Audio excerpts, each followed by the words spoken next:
Assalamualaikum warahmatullahi wabarakatuh.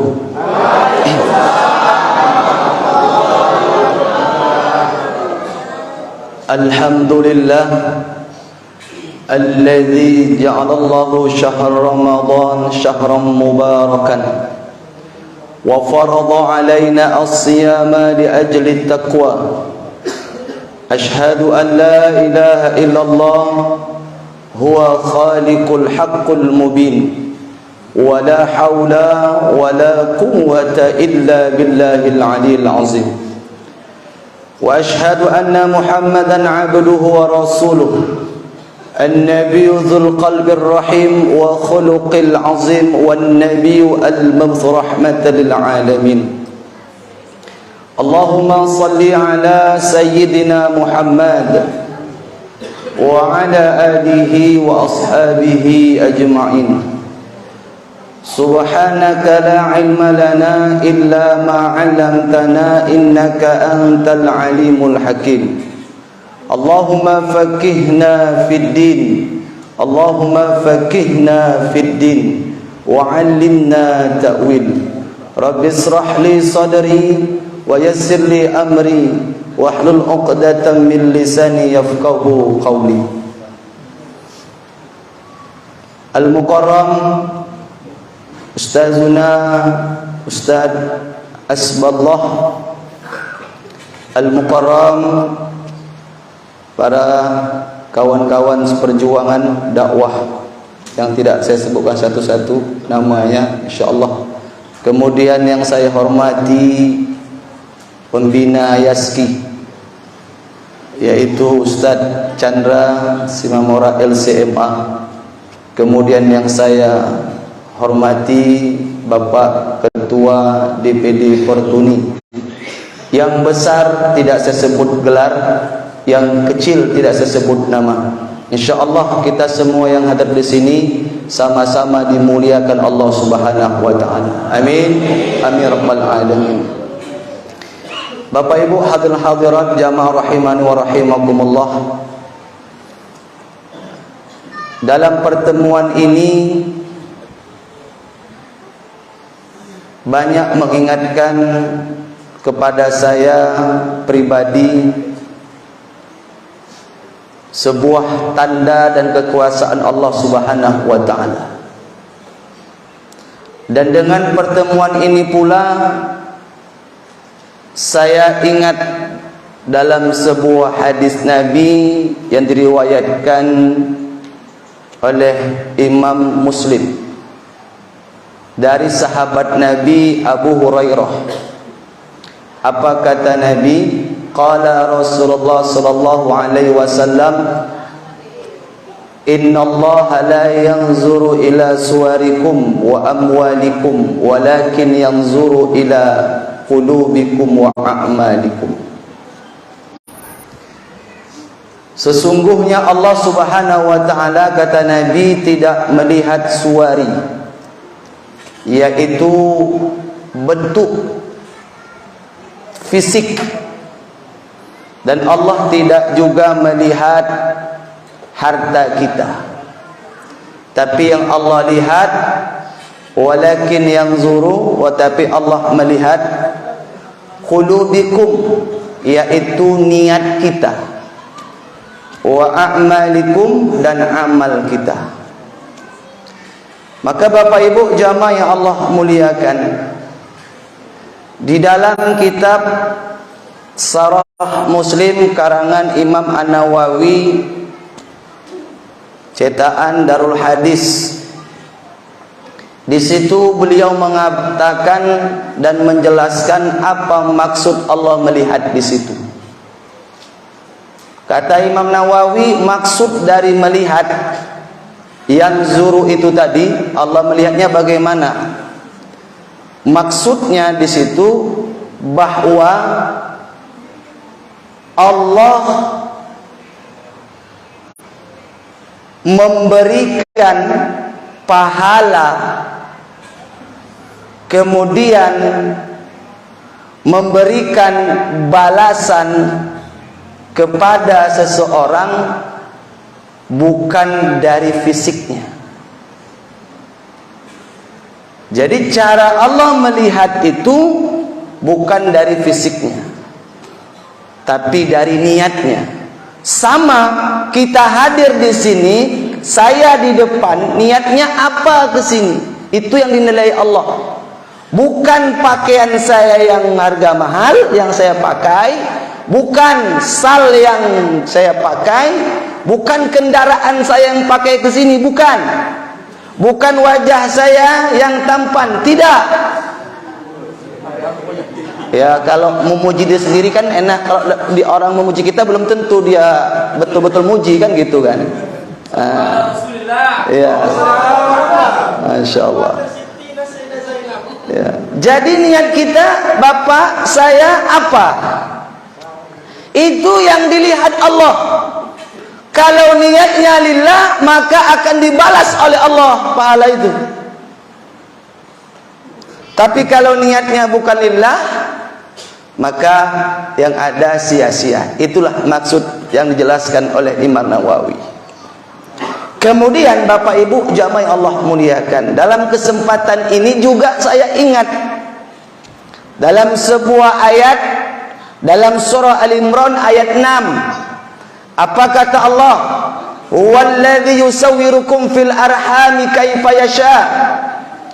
Bahwasanya dialah yang menciptakan kamu, yang membentuk penciptaan di dalam rahim kaifa yasha, sebagaimana Allah kehendaki. Maksudnya apa? Kita terlahir ke dunia ini ada sifatnya wahbi, atau dalam bahasa Melayunya given. Kita terlahir di sini ke alam dunia merupakan pemberian Allah, yang mana pemberian itu tak bisa kita pilih, tak bisa kita tolak. Dia sifatnya wahbi, bukan kasbi. Kalau kasbi berarti ada usaha kita untuk mendapatkannya. Tapi apa yang Allah takdirkan dalam hidup kita, hari ini Allah telah menegur saya. Hai Aidil, kau perhatikanlah saudaramu yang pertuni ini, bahwasanya aku tidak melihat fisikmu yang sempurna, dan aku tidak melihat mereka fisik yang serba kekurangan. Tapi yang aku lihat adalah bagaimana niat mereka, bagaimana amal-amal mereka. Maka Bapak Ibu jamaah yang Allah muliakan, apa hikmah dari hadis tadi dan ayat tadi? Satu, bahwa kekurangan fisik, keterbatasan fisik tidak menjadi penghalang seseorang untuk menggapai kesempurnaan di sisi Allah Subhanahu wa taala.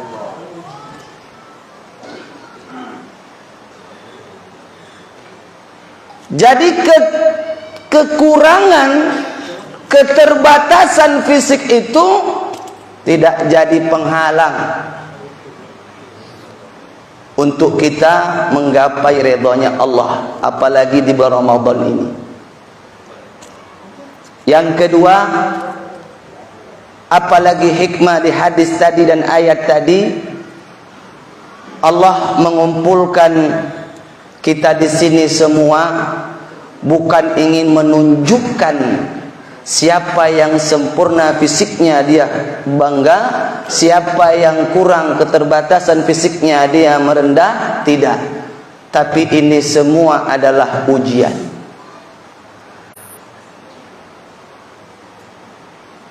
Allah menciptakan kita dengan penuh kekurangan fisik atau dengan kesempurnaannya. Kalaulah kita lihat kesempurnaan fisik itu bukan melambangkan kurangnya ilmu Allah dan penciptaannya, tidak. Tapi Allah mau membuktikan mana yang ketika dibalik kekurangan itu Allah mau menampakkan kesabaran orang yang ada kekurangan tadi.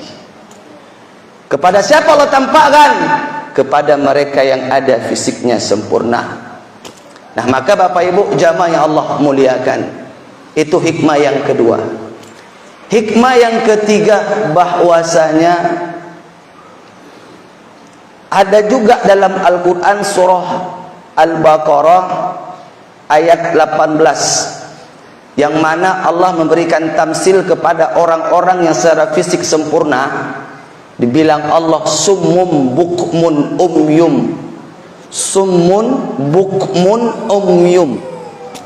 Ini sindiran kepada orang-orang yang dia dari penglihatannya, matanya tidak ada kekurangan, kemudian telinganya tidak juga tuli, kemudian dia tidak bisu, tapi Allah katakan dia summum bukmun umyum fahum la yarji'un. Ini adalah orang-orang yang apabila diberi Allah penglihatan tapi tak dapat matanya melihat kebenaran. Ketika Allah berikan dia tuli, ya, tapi telinganya tak dapat mendengar kebenaran, dia tolak kebenaran itu. Kemudian ketika Allah berikan dia tidak bisu, tapi dia menolak untuk berkata benar. Apa artinya ini Bapak Ibu jamaah Allah muliakan? Di sisi Allah kita itu sama secara fisik. Yang membedakan kita adalah niat dan amal tadi. Maka kalaulah amal yang menjadi patokan yang dilihat oleh Allah, maka amal itu terbentuk karena niat.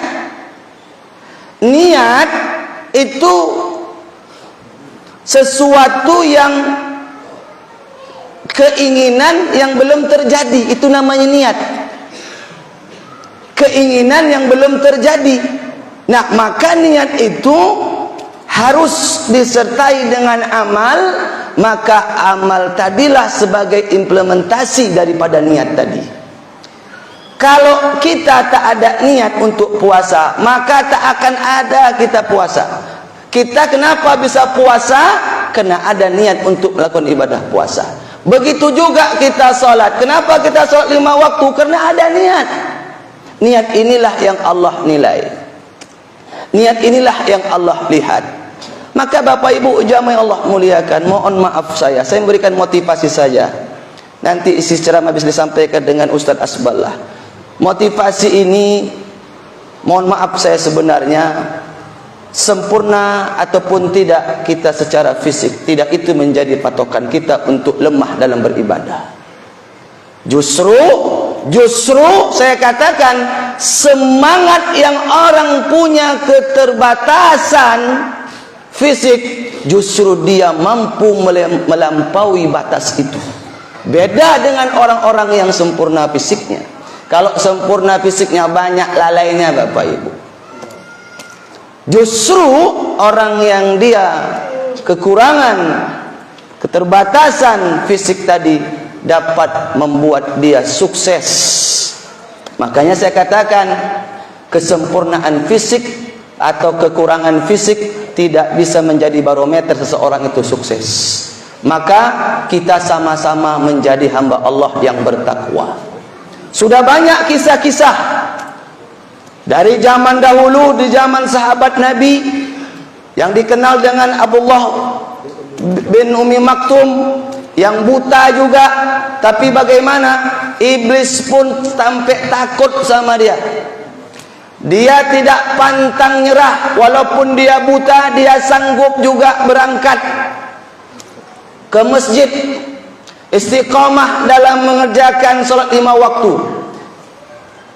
Kalah yang sempurna, yang dia matanya tak buta.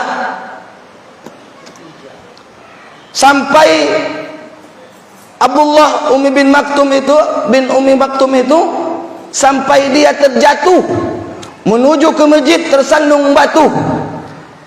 Ketika dia tersandung batu menuju ke masjid, para malaikat mendoakan dia dihapuskan setengah dosa-dosanya. Karena iblis takut bersih dia punya dosa, iblis pun menyamar jadi orang menolong dia saat dia mau pergi ke masjid. Inilah kisah-kisah inspirasi kita. Jangan kelemahan ini menjadi daya, kurang semangatnya kita dalam mendekatkan diri kepada Allah Subhanahu wa taala. Banyak lagi sahabat-sahabat Nabi. Seperti siapa? Abdullah bin Mas'ud. Abdullah bin Mas'ud kakinya sebelah kecil. Kalau dalam bahasa Madinah pengkor. Tapi kaki yang pengkor betis yang kecil itu kata Nabi, ditimbang nanti kakinya di hari kiamat, itulah yang paling berat. Siapa lagi? Banyak. Julaibib, di situ ada. Julaibib ini orangnya kate, badannya pendek macam ucok baba tuh badannya. Iya, serius saya katakan. Tapi Julaibib apa? Apa kata Nabi? Wa ma'i wa ma'i ma'hu. Dia bersamaku, aku bersama dia. Bagian dia, bagian aku. Artinya apa? Ini Allah Subhanahu wa taala tidak melihat fisik Bapak Ibu. Allah melihat niat dan amal kita. Ada lagi di masa tabi'in bernama Imam Qatadah. Imam Qatadah ini siapa yang tak kenal? Seorang qudwatul mufassir wal muhaddisin. Seorang yang menjadi contoh qudwah bagi para mufassir, ulama-ulama tafsir dan ulama-ulama hadis. Orangnya buta tapi dapat mengharumkan nama Islam melalui ilmu-ilmunya. Jadi inilah sebagai motivasi kita Bapak Ibu jamaah yang Allah muliakan. Apapun yang Allah takdirkan kepada kita, ini ada hikmah dan kelebihan yang Allah berikan. Apa kata Nabi dalam sebuah hadis qudsinya?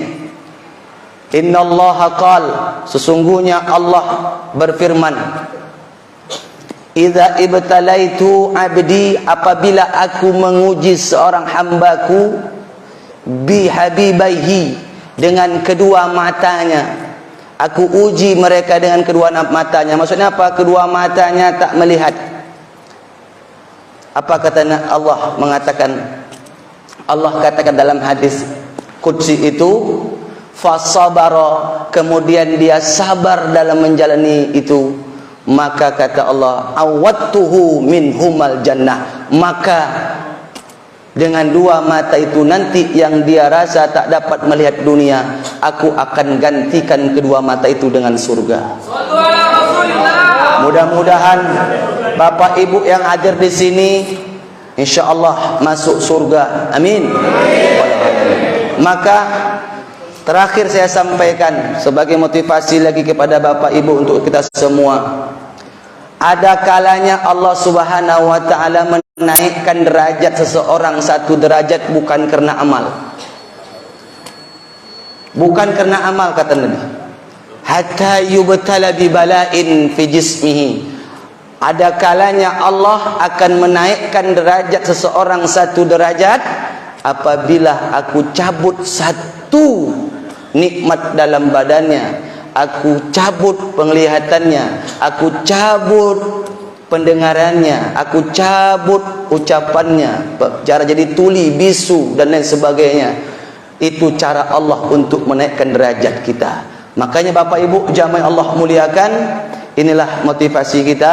Mudah-mudahan kita di bulan Ramadan ini sama-sama mendapatkan limpahan rahmat, limpahan taufiknya Allah Subhanahu wa taala, dan dengan berkah puasa Ramadan ini kita mendapatkan ampunan dari Allah Subhanahu wa taala dari segala dosa-dosanya. Usikum wa nafsi bitaqwallah. Wassalamu alaikum warahmatullahi wabarakatuh. Waalaikumsalam.